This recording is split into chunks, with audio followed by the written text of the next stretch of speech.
Alhamdulillah, kita bersyukur kepada Allah Subhanahu wa taala yang begitu banyak memberikan nikmat, rezeki, karunia yang melimpah, baik yang kita sadari maupun yang tidak kita sadari, baik yang kita dapat hitung maupun yang tidak pernah dapat kita hitung. Begitu banyak nikmat yang Allah berikan kepada diri kita.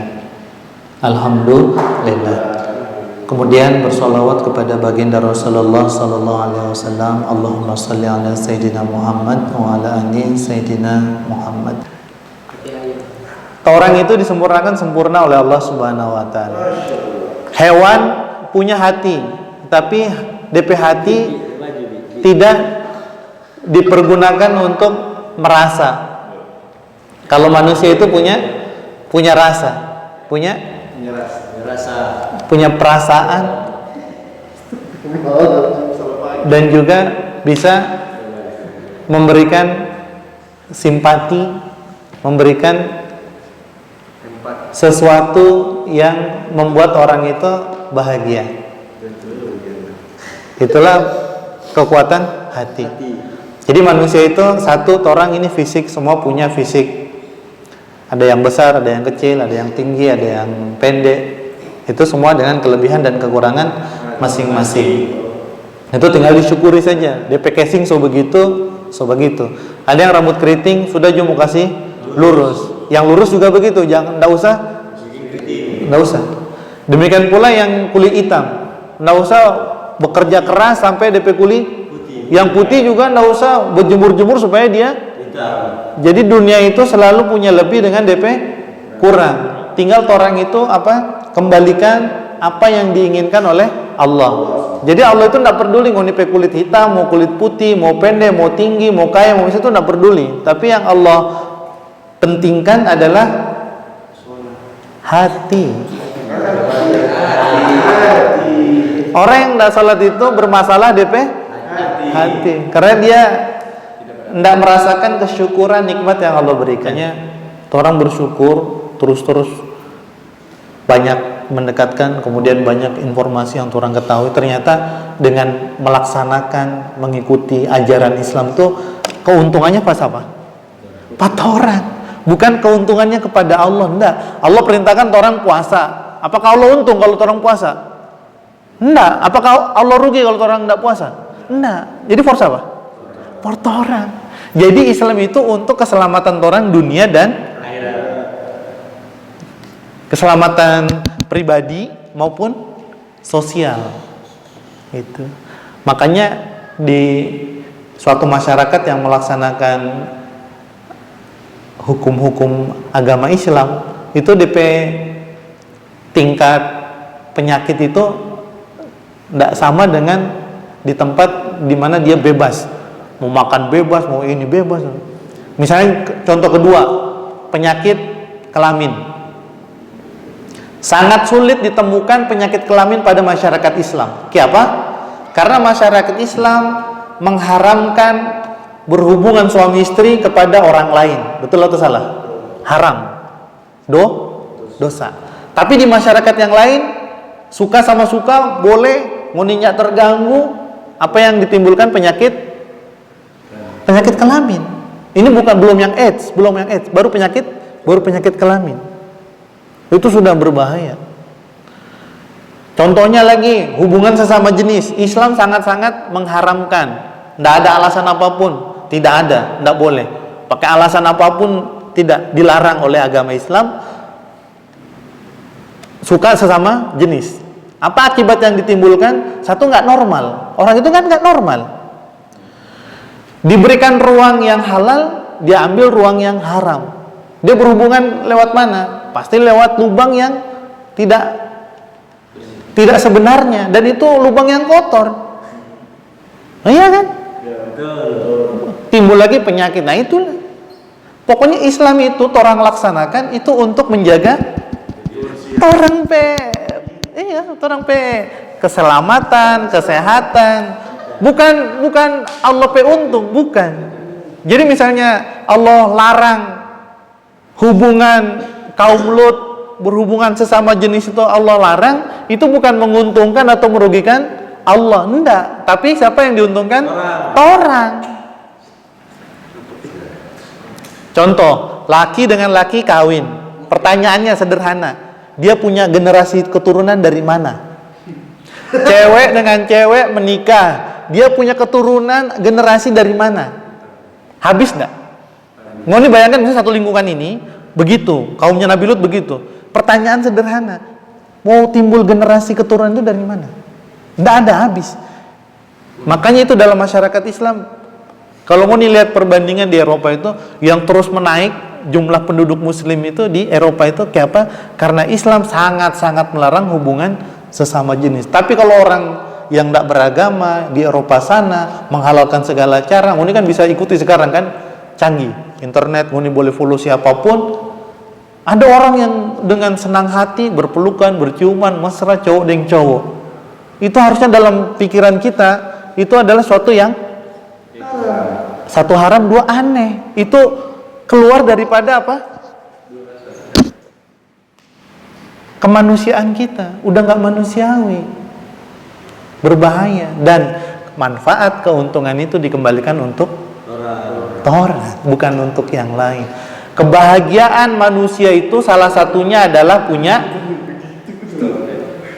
kebahagiaan, kedamaian suatu rumah tangga itu karena dia punya keturunan, punya anak. 2, 3 tahun, 4 tahun menikah belum punya anak, dia apa? Stres. Abi pernah merasakan itu, Umi pernah. Tahun 2007 Abi menikah, 2008 lahir anak pertama, meninggal. Ya tuh, 2008 meninggal, 2009, 10, 11 sampai tahun berapa El-Kahfi lahir? 2014. Coba ngitung. 2008 meninggal. 9, 10, 11 berapa tahun? 6 tahun tidak punya anak itu. Anaknya sudah berapa? Kalau Katolik ini pertanyaan yang stresnya, so lulus, itu stres. Oh, untungnya Kak Ismail itu dekat dengan Allah.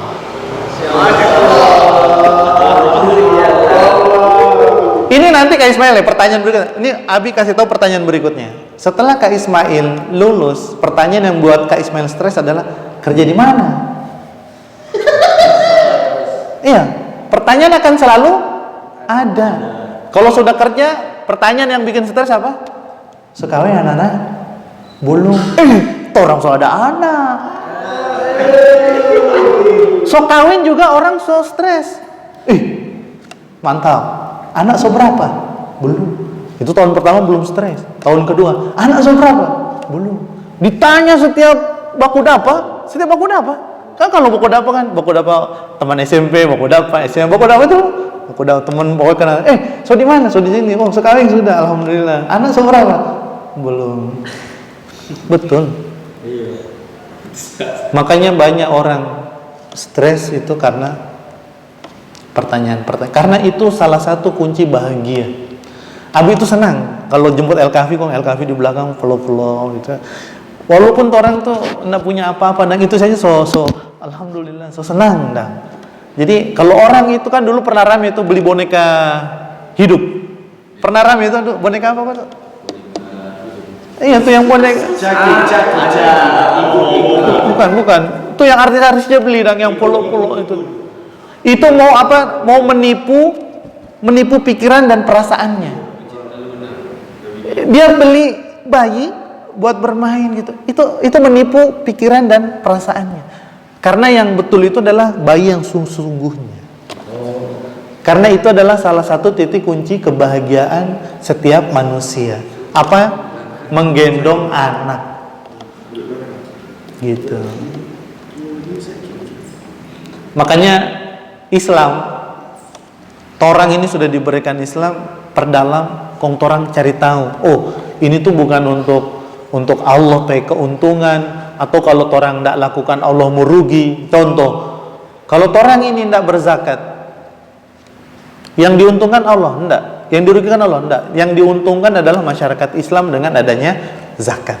Contoh yang paling sederhana, orang kalau berbagi zakat, orang terima zakat senang atau sedih? Kalau ada DP amplop lebih senang atau lebih sedih? Lebih senang sekali. Kalau kira-kira setiap bulan begitu, kira-kira tambah senang? BLT dari masjid senang. Masalahnya kok tiap bulan tidak ada yang bayar zakat, itu DP masalah. Nanti zakat nanti setahun sekali. Semua di sini membutuhkan.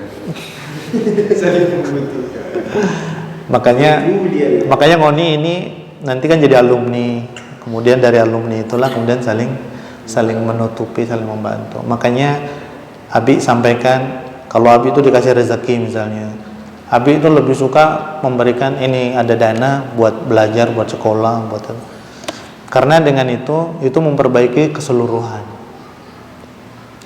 Nah, penyakit dalam kehidupan kita itu ada penyakit yang fisik, ada penyakit yang non fisik. Ada penyakit yang dapat lihat, boleh dilihat, boleh dirasa, dipegang. Ada penyakit yang orang boleh mau lihat. Nah, itulah namanya penyakit hati. Yang tadi disampaikan dalam khutbah baru satu penyakit, yaitu penyakit hati. Iya, apa? Penyakit apa yang tadi diterangkan waktu khutbah John? Penyakit ria. Apa penyakit ria? Penyakit ria adalah suka dipuji, suka di like. Kalau posting sesuatu, like. Itu DP nama, ada penyakit. Kalau dalam dunia psikologi ada dopamine, dia suka di angka-angka. Gitu. Makanya alhamdulillah itu di YouTube Masjid Ashabul Kahfi itu tidak cuma Abi sekarang. Sekarang kan ganti-ganti, tadi ada yang orang posting, ada Kak Samsul, ada Kak Fikar gitu. Nah itu kalau orang sendiri di situ bermain single, itu berpotensi untuk tadi penyakit. Tapi kalau misalnya orang tim itu penyakit itu bisa orang kurangi. Misalnya bermain bola, ada nggak bermain bola dia sendiri? Untung dia harus tim toh. Makanya dia saling support dan saling menghargai. Iya, berjamaah. Nggak bisa orang mengeliminasi peran kiper. Kalau ada kiper kira-kira mau untung. Tetap, walaupun dia cuma nanti kalau ada bola dia datang baru bekerja, kalau ada bola dia uni, dia tetap berperan penting dalam suatu pertandingan untuk mencapai kemenangan. Berlatih untuk tidak terbiasa menerima pujian. Maksudnya normal saja, wajar saja menerima pujian. Jadi kalau orang normal, begitu orang hina atau orang itu orang tidak terlalu sakit hati. Kelemahan ria itu adalah di situ. Mudah dia rapuh untuk dijatuhkan.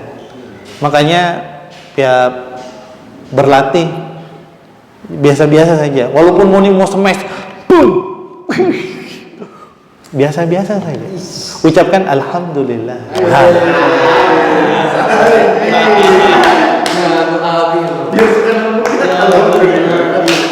Jangan mau nih pas meh. Selebrasi. Buka baju ini. Padahal yang kasih sehat Allah. Engkau nih kalau sakit tangan, sakit kaki nih boleh main bola. Jadi ria itu gini, dia bukan orang yang nilai, tapi diri sendiri yang merasakan itu. Jadi misalnya ngana ria, orang yang tahu. Yang tahu penyakit itu dia sendiri.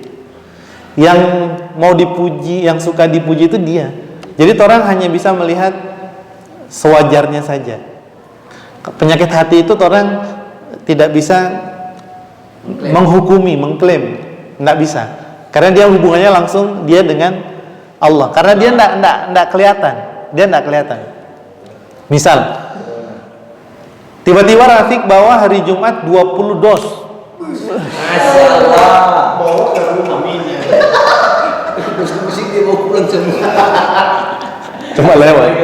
Cuma lewat foto, Cuma lewat pegang kita, pegang gerdos dari belakang. Nah, yang tahu, yang merasakan getar-getar mau dipuji, Rafiq. itu Rafiq, bukan Torang. Kalau Torang misalnya mau bilang, "Bah, Rafiq ini lantaran dia kok ini mau ujian." Nah, jadi ini boleh. Itu rahasia dia saja. Jadi Torang berhusnudzon, masya Allah. Mudah-mudahan kita juga bisa diberikan kesempatan untuk melakukan hal yang sama. Penyakit hati tanpa disadari itu satu merusak diri kita. Itu Rasulullah sebelum diangkat menjadi nabi, apa yang beliau lakukan? Beliau menyendiri. Di mana? Gunung. Di Gua Hira. Rasulullah kan sendiri gitu. Kemudian melihat apa yang terjadi di masyarakat, merenung, kemudian mencoba untuk membangun kedekatan hubungan dengan Sang Pencipta Allah Subhanahu wa taala. Itu Allah bimbing Rasulullah itu menyendiri di Gua Hira. Berapa lama? 3 tahun sebelum masa kenabian, setiap bulan Ramadan. Jadi 3 tahun sebelum diangkat menjadi nabi, Rasulullah itu sudah punya kebiasaan naik gunung Gua Hira itu, terutama di bulan Ramadan. Jadi membangun kedekatan kepada Allah. Makanya ketika Rasulullah dihina, kemudian disakiti, itu kuat. Jadi kekuatan itu adalah membangun hubungan dengan Allah. Jadi keberanian itu adalah hasil pengalaman. Keberanian itu bukan tiba-tiba datang, tidak ada. Dia harus pengalaman dari ketakutan, kemudian ketakutan itu bisa merubah pola pikir kita. Dan itu tidak bisa didapatkan kecuali dengan pengalaman yang orang dapatkan. Kenapa Abi berani? Karena Abi pernah pengalaman. Tinggal sudah biasa saja gitu. Jadi, nah ini teori. Ngoni lain antara teori dengan praktek. Ini kan Ngoni teori toh, dapat teori dapat toh. Kalau Abi kan dulu kan belum ada teori. Teori itu dapat di praktek. Ngoni ini dengar teori, mar beda nanti Ngoni praktekkan. Ngoni bisa lari itu. Makanya usahakan punya DP pendamping yang memang lebih dari torang, lebih berani, lebih soleh. Jadi menghadapi itu betul-betul tenang dan menyelesaikan masalah. Gitu. Itu pengalaman Nabi. Dan itu tidak bisa didapatkan dengan hayalan, tidak bisa. Makanya ambil kesempatan naik gunung, jalan gitu. Sama dengan torang waktu ke Soputan tuh, torang kan pisah. Torang cari oto. Itu orang tahu Kak Ding Abi enggak? Abi itu kawal Ea, Nisa. Itu mau kawal itu cewek-cewek itu mau ke Soputan cari oto malam-malam ini. Ya orang kan di tengah jalan sih jam berapa itu? Mungkin jam 2 kah, jam 3. Belum sampai-sampai. Ngomong sampai jam berapa? Jam 3. Orang tidur di jalan. Besok pagi subuh baru sambung lagi. Cari kendaraan di jalan ya dapat. Itu kalau orang stres pulang. Belum sampai nggak pulang di tengah jalan itu. Masih jauh. Iya, kalau di Soputan itu. Orang bagi 3 tuh kalau itu nggak salah, bagi 2. Pisah. Gitu. Jadi punya pengalaman yang membuat Ngon itu tahan banting, tidak gampang dipatahkan gitu. Begitu Ngoni keluar, Ngoni punya pengalaman itu. Ngoni mau ditempatkan dimanapun, Ngoni alhamdulillah dulu pernah ikut ini, punya ikut ini. Ngoni ya biasa melihat permasalahan itu bisa diselesaikan. Tidak ada masalah yang tidak bisa diselesaikan karena orang berlatih dekat dengan Allah. Nah, itu semua berasal dari hati, maka sehatkanlah hati. Takutan itu dari mana? Hati. Itu yang bikin takut, pengecut itu hati. Pikiran so positif pikiran, mah hati takut itu. Makanya dikurangi bau ini film horor. Bahaya film horor, ke dapur takut, apa takut. Nggak ada apa-apa. Apalagi orang di doktrin malam Jumat Kliwon. Siapa malam Jumat Kliwon? Jumat selawatan. Malam Jumat itu malam libur. Kalau di negara yang hari Jumat libur, kan kayak di Arab Saudi, di negara-negara Islam itu DP libur Jumat. DP malam Minggu itu malam Jumat pada orang. Jadi malam Jumat adalah sama dengan orang malam. Kalau malam Minggu ini senang. Senang tuh. Orang malam Jumat DP senang karena DP Jumat besok libur. Nyanda ada hari Jumat horor. Lah, bagaimana? Kok kalau misalnya orang Jumat libur berarti bye-bye besok hari Minggu Kliwon. Itu bagaimana? Itu kan ini persepsi orang. Enggak ada gitu. Malam Minggu Kliwon. Enggak ada. Nah, dikurangi tuh film-film yang apa? Horor. Jadi milikilah pengalaman-pengalaman supaya ngoni begitu menghadapi suatu masalah DP pikiran positif, bisa mengendalikan pikiran, tidak kemana-mana gitu. Jadi ya sederhana saja gitu. Kalau lihat bayangan ya positif dong, maksudnya orang atau Orang siapa di hutan? Kira apa? Ayo positif saja, positif. Dan itu membantu orang positif. Kalau di rumah suara di dapur suara tusa. Pak Dinda di belakang ini krang.